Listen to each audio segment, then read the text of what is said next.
প্রথমেই আমি ক্ষমা চেয়ে নেব সবার কাছ থেকে যারা আমার ভিডিও প্রতিদিন দেখছেন এবং যারা আশা নিয়ে বসে থাকেন। আমি প্রত্যেকদিন ভিডিও দিতে পারছি না, এটা ঠিকই, তবে আস্তে আস্তে চেঞ্জ হয়ে যাবে জিনিসটা। আমি প্রত্যেকদিন এবং কনসিস্টেন্টলি ভিডিও দেবো।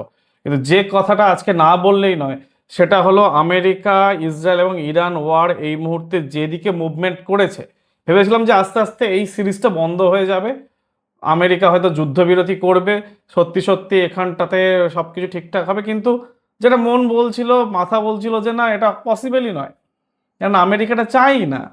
যেটা হরমুজ স্ট্রেটটা, যেটা মানে একটা খোলা ময়দান ছিল, সবাই যাতায়াত করতে পারতো, সেখানেই একটা ঝামেলা বাঁধিয়ে দিয়ে সমস্ত কিছুকে নোংরামি করে, মানে ট্রাম্পের নোংরামো ছাড়া এই মুহূর্তে এটা কিছু না।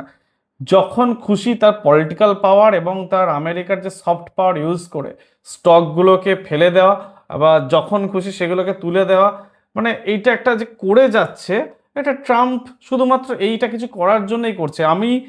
আমার ভিডিও যদি আপনারা দেখেন ডেলি, তাহলে কিন্তু আমি বারবারই বলছি, এই যুদ্ধটা কিন্তু আমেরিকার গোটা বিশ্বের জন্য জাস্ট একটা লোক দেখানো যুদ্ধ। নিজের খুব ক্ষতি হচ্ছে আসলে। এই যুদ্ধ থেকে সব থেকে বেশি যদি প্রফিট কেউ করে থাকে, সেটা হলো আমেরিকা এবং আমেরিকার ওই ডিফেন্স সার্কেল। আমেরিকা বরাবর চাইছে যে তাদের এই যে গ্লোবাল ডমিনেন্স, এটা বজায় থাকুক।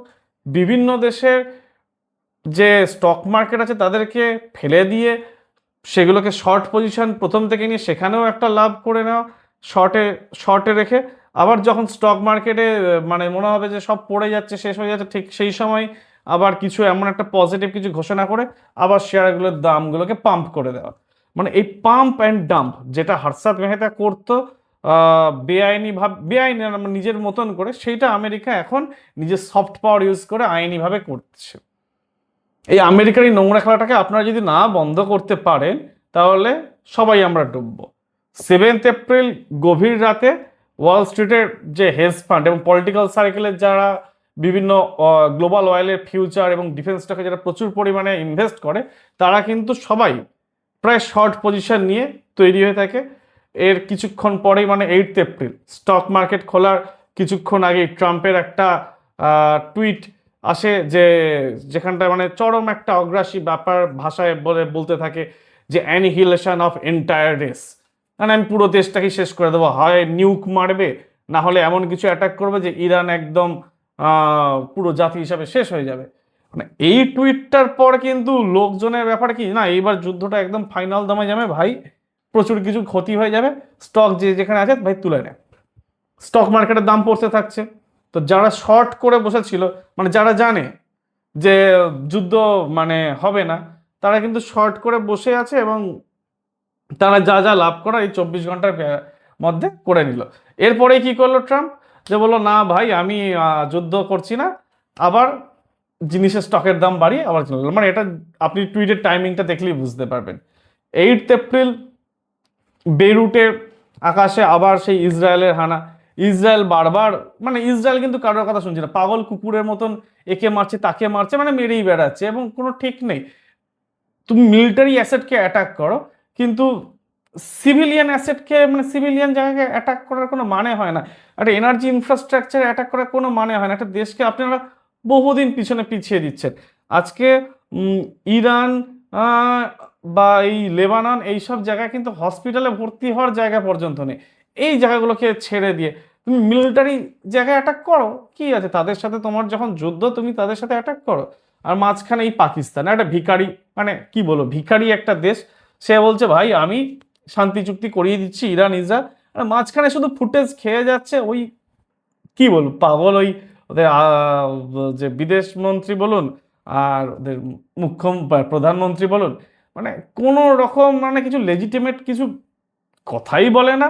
আর ওরা বলছে মানে যে পয়েন্টগুলো রেখেছে, ইরানের 10টা পয়েন্ট এবং আমেরিকা 15টা পয়েন্ট, আমেরিকা কখনোই চাইবে না যে ওর ওই 10টা পয়েন্ট মেনে নিতে, ইরানও কখনো চাইবে আমেরিকা 15টা পয়েন্ট। আলটিমেটলি এটা একটা হাসির জায়গা তৈরি হচ্ছে এবং আরও 45 থেকে 60 দিনের মতন জায়গা, যেখানে ওরা আরও পাম্প করবে, ডাম্প করবে এবং শেয়ার মার্কেটটাকে এইভাবে ম্যানিপুলেট করবে যে ছোট ছোট যারা আমাদের মতো পোকা আছে ওগুলো মরে যাবে, আর যারা যারা বড় বড় লোকেরা আছে তারা যতটা পারবে শেয়ার মার্কেটে এই সময় কিনে নিয়ে বিভিন্ন কোম্পানিগুলোর বস হয়ে যাবে এবং সেইভাবে দেশের অর্থনীতিগুলোকে চালাবে। বেসিক্যালি আমেরিকা চাইছে কি বিভিন্ন দেশের ধরুন রিলায়েন্সের শেয়ারটাকে নাড়িয়ে চাড়িয়ে এমন একটা অবস্থা করলো এবং একটা বড় অংশ কিনে নিল, তার ফলে কি হলো, রিলায়েন্সে যেটা হলো, রিলায়েন্সের যা যা সিদ্ধান্ত বলুন যাই বলুন সেটা আমেরিকা এফেক্ট করবে। শুধুমাত্র এটা আমি ইন্ডিয়ার পার্সপেক্টিভে বলছি, এটা বাংলাদেশের প্রত্যেকটা স্টকের ক্ষেত্রে হচ্ছে, ওদের স্টক তো যে কেউ কিনে নিতে পারে। বাংলাদেশের স্টক মার্কেট আছে, কেউ কিনতে পারে, পাকিস্তানের আছে, ওই আর কি ওদেরকে তো কিনেবে। ওরা পেনিট্রেট করার চেষ্টা করছে ইন্ডিয়া, সিঙ্গাপুর, চায়না, এইসব স্টকগুলোকে পেনিট্রেট করার চেষ্টা করছে।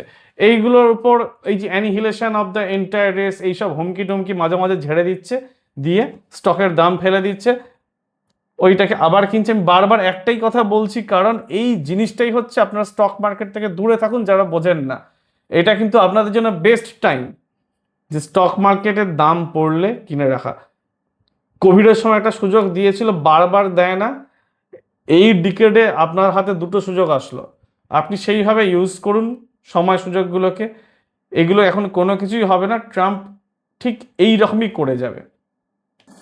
ইউনিফিলের একটা এগ্রিগেটেড রিপোর্ট যেটা পাবলিকালি ওরা পাবলিশ করেছে, সেখানে বলছে যে প্রায় 3,000 থেকে 3,500 বারের মতন বেশি সময় 2025-এর মাঝখান থেকে লেবাননের উপর ইসরায়েল বিভিন্ন রকমভাবে এয়ার ট্রাফিক ভায়োলেন্স করেছে এবং পুরো একদম ম্যাপ করে নিয়েছে, একটা সার্ভিলেন্স সর্টি করে নিয়েছে, যেটার ফলে এখন কি হচ্ছে, লেবাননের আকাশ এখন আর সুরক্ষিত নয়। সিগন্যাল ইন্টারসেপশন, ক্রস বর্ডার আর রিকগনিসেন্স, প্রত্যেকটা জিনিসে ইসরায়েল একটা বিশাল বড় একটা টার্গেট ম্যাপিং আর ডেটাবেস করে নিয়েছে। এটার জন্য এখন কি হচ্ছে, যে লেবাননে এই মুহূর্তে ইসরায়েল বিশাল পরিমাণে একটা অ্যাটাক করছে, কিন্তু যে অ্যাটাকটা করছে সেই অ্যাটাকে কিন্তু মিলিটারি অ্যাসেট ছাড়াও সাধারণ মানুষকে টার্গেট করছে। আবার যদি ওদিকটাতেও দেখি, লেবাননের কাছেও কিন্তু মানে এই মুহূর্তে মিসাইলের সংখ্যা প্রায় 1.5 লাখ থেকে 1,70,80,000-এর মতন, এবং প্রেসিশন গাইডেড মিসাইল যেগুলোর অ্যাকিউরেসি কিন্তু 10 মিটারের কম। এগুলো সাউদার্ন লেবাননের বেশ কিছু টানেল নেটওয়ার্ক, যেটা মানে ইরানের মতোই কয়েকশো কিলোমিটার বিস্তৃত, সেইগুলোতেও কিন্তু ওরা এগুলোকে রাখছে। এর ফলে যে সিজ ফায়ার হচ্ছে, সিজ ফায়ারটার কোনো মানে হয় না। আমি যেটা মেন পয়েন্ট হাইলাইট করতে চাইছি, সিজ ফায়ারটা জাস্ট একটা ফালতু গিমিক, এটার কোনো মানে হয় না। লেবাননে ইসরায়েল অ্যাটাক করছে মানে ইরান বলেছে যে না, আপনারা লেবাননে অ্যাটাক করতে পারবেন, লেবাননে অ্যাটাক করা মানে আমাদের উপর অ্যাটাক করা, তো আমরাও অ্যাটাক করব। এর মধ্যে কি করেছে ইসরায়েল, মানে পিস যেটা অ্যাকর্ড আসার সামনের পর থেকে 100-র উপরে অ্যাটাক করে ফেলেছে, মানে 12 থেকে 18 ঘন্টার ভিতরে, মানে প্রত্যেকটা হাইলি মানে প্রেসিশন গাইডেড মিসাইল দিয়ে অ্যাটাক, আর ডেন্স রেসিডেন্সিয়াল কমপ্লেক্সগুলোকে অ্যাটাক করেছে। এবার মানে এটা যদি আপনারা যদি দেখেন যে টাকা পয়সার দিক থেকে লেবাননের কিন্তু একটা হিউজ ক্ষতি, এমনিতে মনে হবে অনেক কম টাকার ক্ষতি, $1.5 বিলিয়ন ক্ষতি হয়েছে, কিন্তু সেটা কিন্তু লেবাননের দিক থেকে দেখলে লেবাননের কিন্তু অর্থনীতিকে পুরো শেষ করে দেওয়ার মতন একটা রিপোর্ট।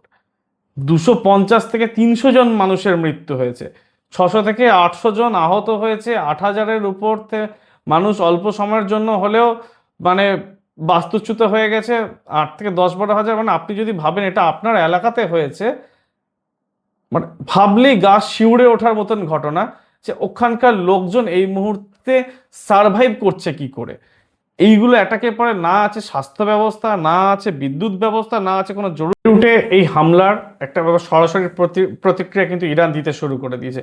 প্রক্সি বেসড যে ওয়ার ছিল সেগুলোকে ওরা এবার বলছে এবার বন্ধ করতে হবে, অনেক ঠেঁটামি দেখেছে, ব্যালাস্টিক মিসাইল ইউনিটগুলোকে হাই অ্যালার্টে নিয়ে চলে গেছে। এটা কিন্তু পাবলিক ডেটা, ওপেন সোর্স যে ডিফেন্স এজেন্সিদের থেকে আমরা পাই, প্রায় 3,000-এর উপরে বেশি কিন্তু ব্যালিস্টিক মিসাইল ইরানের আছে, মানে বিশাল ব্যাপার।